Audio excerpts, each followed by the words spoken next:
Bengal SIR के नतीजों ने विपक्ष के फैलाए 5 भ्रम और बीजेपी के 2 दावों की हवा ही निकाल दी। वोटर लिस्ट एसआईआर को लेकर लगाए गए आरोप और किए गए दावों से जमीनी हकीकत एकदम उलट है। एसआईआर को लेकर वोट चोरी और एनआरसी कराने जैसे कई आरोप लगे जो अब बेबुनियाद दिख रहे हैं। बीजेपी ने एसआईआर के जरिए घुसपैठियों को खदेड़ने का जो दावा किया था वह भी खोखला दिखाई देता है। पश्चिम बंगाल में वोटर लिस्ट के स्पेशल इंटेंसिव रिव्यू एसआईआर का पहला ड्राफ्ट सामने आ गया है। राज्य के 7.66 करोड़ वोटरों में से 58 लाख मतदाताओं के नाम काटे गए हैं, जिसमें करीब 24 लाख मृतक, 20 लाख प्रवासी, 12 लाख मिसिंग और करीब 1.38 लाख बोगस या कहें कि डुप्लीकेट वोटरों के नाम शामिल हैं। अभी करीब 1.33 करोड़ वोटरों का इंतजार हो रहा है जो एसआईआर के लिए जरूरी औपचारिकता पूरी नहीं कर पाए, जिसमें करीब 20 लाख नए वोटर भी शामिल हैं। इस एसआईआर रिपोर्ट ने विपक्ष और सत्ताधारी पक्ष दोनों को आईना दिखाने का काम किया है। देश में विपक्ष खासकर कांग्रेस और तृणमूल कांग्रेस अब तक वोटर लिस्ट के स्पेशल इंटेंसिव रिवीजन यानी कि एसआईआर को लेकर आक्रामक रही है। विपक्षी दल इसे लोकतंत्र पर हमला बताकर अल्पसंख्यकों खासकर मुस्लिम वोटरों को निशाना बनाने का आरोप लगाते रहे हैं, लेकिन बिहार और पश्चिम बंगाल के ड्राफ्ट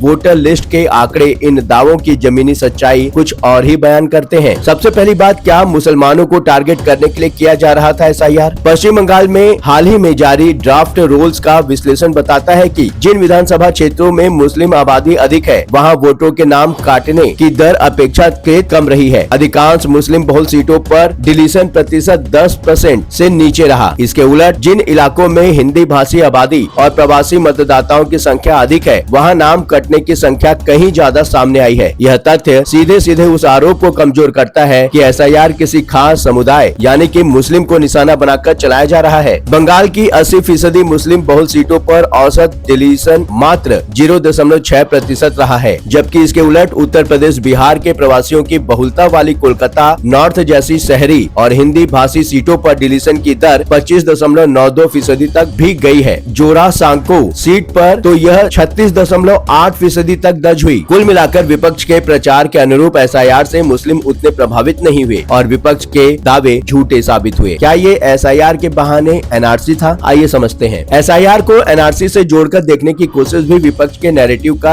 अहम हिस्सा रही है। दावा किया गया है कि यह नागरिकता जांच का छुपा हुआ रूप है। हालांकि आंकड़े इस आशंका की पुष्टि नहीं करते। एसआईआर का मतलब मृत मतदाताओं, स्थायी रूप से पलायन कर चुके लोगों और डुप्लीकेट एंट्री को हटाकर वोटर लिस्ट को शुद्ध करना है, न कि नागरिकता तय करना। अगर यह एनआरसी जैसी प्रक्रिया होती तो मुस्लिम बहुल क्षेत्रों में सबसे ज्यादा असर दिखता, जबकि पश्चिम बंगाल के आंकड़े ठीक इसके उलट तस्वीर पेश करते हैं। पश्चिम बंगाल में लगभग 58 लाख नाम ड्राफ्ट लिस्ट से हटाए गए, लेकिन यह कटौती समान रूप से सभी वर्गों में नहीं हुई। मुस्लिम बहुल ज्यादातर सीटें अप्रभावित रहीं, जबकि प्रवासी और शहरी इलाकों में डिलीशन ज्यादा दिखा। अब कहा तो यहाँ तक जा रहा है कि यदि बंगाल में एसआईआर के नाम पर एनआरसी हुई है तो उसका हश्र असम जैसा होता दिख रहा है। यहाँ हुए एनआरसी में मुसलमानों से ज्यादा हिंदू ही प्रभावित हुए। यह अंतर साफ करता है कि प्रक्रिया का आधार डेमोग्राफी नहीं बल्कि प्रशासनिक सत्यापन है। अब बात आती है, क्या वाकई वोटर लिस्ट में एक बार नाम कट गया मतलब कट गया? विपक्ष का दूसरा बड़ा दावा है कि ड्राफ्ट वोटर लिस्ट से नाम कटने का मतलब मताधिकारी का स्थायी नुकसान है, जबकि चुनाव आयोग की प्रक्रिया इसके बिल्कुल उलट है। ड्राफ्ट रोल अस्थायी होता है। इसमें नाम हटने के बाद भी मतदाता को क्लेम और ऑब्जेक्शन दाखिल करने का पूरा अवसर मिलता है। दस्तावेज प्रस्तुत कर नाम दोबारा जुड़वाया जा सकता है। चुनाव आयोग ने अदालतों में भी स्पष्ट किया है कि बिना नोटिस, बिना जवाब का मौका दिए किसी भी मतदाता का नाम अंतिम सूची से नहीं हटाया जा सकता। इसे ऐसे भी समझ सकते हैं कि बिहार एसआईआर के पहले ड्राफ्ट में 65 लाख लोगों के नाम वोटर लिस्ट से काटे गए थे, लेकिन अपील की कार्रवाई के बाद डिलीट हुए वोटरों की संख्या 48 लाख की रह गई। बंगाल में भी अभी 58 लाख वोटरों के नाम कटे हैं, लेकिन माना जा रहा है कि इसमें से कई लोग अपने दावे को फिर से पेश करेंगे और डिलीट हुए वोटरों की संख्या कम हो जाएगी। पारदर्शिता नहीं,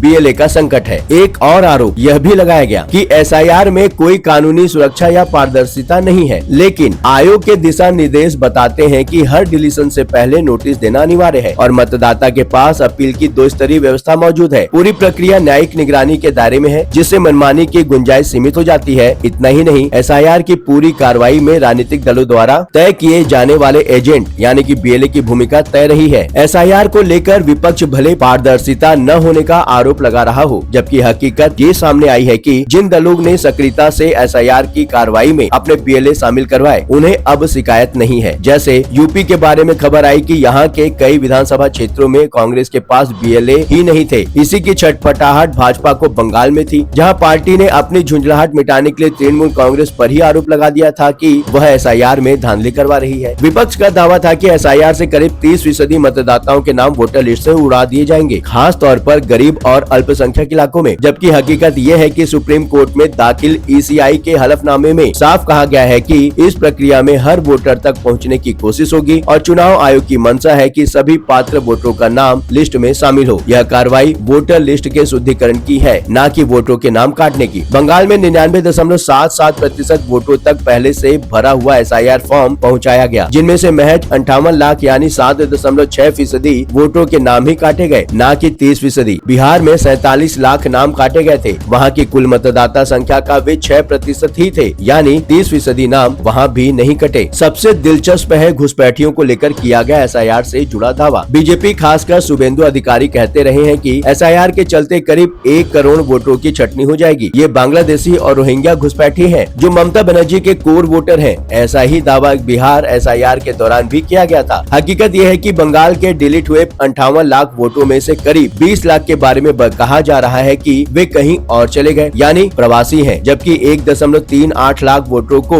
बोगस या डुप्लीकेट के रूप में मार्क किए गए हैं। बंगाल एसआईआर के पहले ड्राफ्ट ने घुसपैठियों को लेकर बीजेपी के तमाम दावों की हवा निकाल दी है। तृणमूल कांग्रेस की ओर से तो बीजेपी से माफी की मांग की गई है। भाजपा की ओर से दावा किया गया था कि एसआईआर का सबसे ज्यादा असर बंगाल के सीमावर्ती जिलों जैसे कि मालदा, मुर्शिदाबाद, नादिया में देखने को मिलेगा, क्योंकि इन्हीं इलाकों में सबसे ज्यादा घुसपैठ हुई है। जबकि हकीकत ये है कि इन सीमावर्ती जिलों में वोटरों के बारे में कुछ गड़बड़ियां जरूर सामने आई, जैसे बच्चों और माता पिता की उम्र में फर्क को लेकर। यहाँ कोई बहुत बड़े पैमाने पर वोटरों के नाम नहीं काटे गए, बल्कि सबसे ज्यादा नाम कटे हैं हिंदी भाषी शहरी क्षेत्रों में ही। निष्कर्ष साफ है कि एसआईआर को लेकर फैलाए गए कई सियासी भय, शंकाएं और दावे तथ्यों की कसौटी पर खरे नहीं उतरते। ड्राफ्ट रोल से नाम कटना अंतिम फैसला नहीं है और न ही यह किसी एक समुदाय को निशाना बनाने की साजिश के ठोस प्रमाण देता है। बिहार और पश्चिम बंगाल के अनुभव बताते हैं कि एसआईआर को राजनीतिक चश्मे से देखने की बजाय इसे मतदाता सूची को दुरुस्त करने की एक प्रशासनिक कवायद के रूप में समझना ज्यादा उचित होता है। एसआईआर को लेकर लड़ाई में पक्ष विपक्ष के बजाय निर्वाचन आयोग अपनी जगह सही और संवैधानिक साबित हुआ है। चैनल को सब्सक्राइब कर लिया हो तो नोटिफिकेशन के लिए बेल आइकन को जरूर दबाएं। वीडियो पसंद आया हो तो वीडियो को लाइक करें। लगातार खबरों के लिए बने रहिए 7 टीवी भारत के साथ।